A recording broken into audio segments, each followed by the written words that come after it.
Dakajit mu banyale ban penkreano shaprang yak election MDC ke National People's Party Maukarwat Block Unit hakasri sajan juga tayo baladam kalashem yak rai ban penyeng biang dau MDC ubamenta uba karnes sosyang haki election MDC ke banwan na Maukarwat constituency.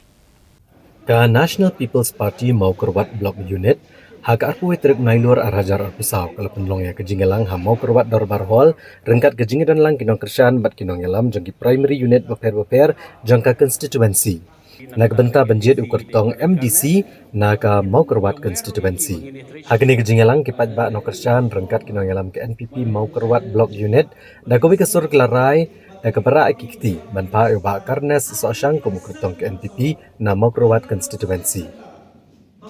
Kani kejingelang kalalong kebayat dej, haka bakam syamladan satya kanu kejingtut na kejing konyo na kanu kaliang. Bat baro gila menjur badi lang yoba karnes sosyang kumukurtong.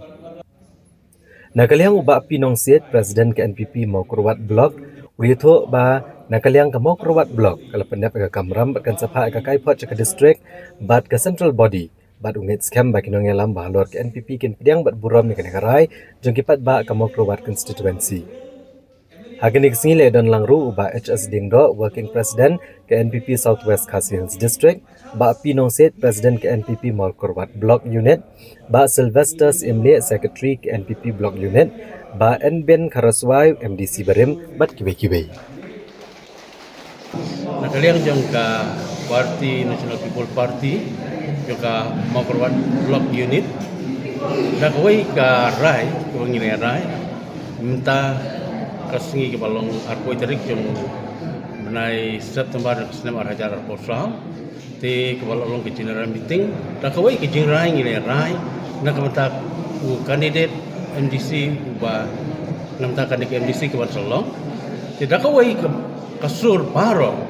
ngilejit ya ngileterwa ya iba karena sosyang kumu kandidat nak kandidat Maukarwat constituency. But setenar rupan itu bah itu kepot baik bah karena sebidon lang lesim ya kani ke bah kipat bah kesenia ai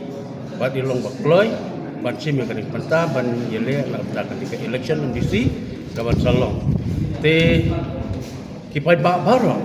rekat bah kino yang lam kibalwan ki senang geper tidak kawai kasuri kami cemdan kano ro lane cemdan mano ubah buah apa nom ban yele ya kena election rate tang dah kawai kesur ngira terwai kerteng jom makan es bat kuntai kalau bat kani kaya meeting kalau long akan nika arpoi tadi jom menai setubar ada apa kira sim ya kata bat mentang jong ba setang haka office jong ka parti bangit sapha ya kerteng jong i syaka district bat kundur sya ko jong state nang tamat tip ba kandidat nak Maukarwat constituency banile ya kena election industry ide I ba karnes sosyang ba chong basa hapo mangwe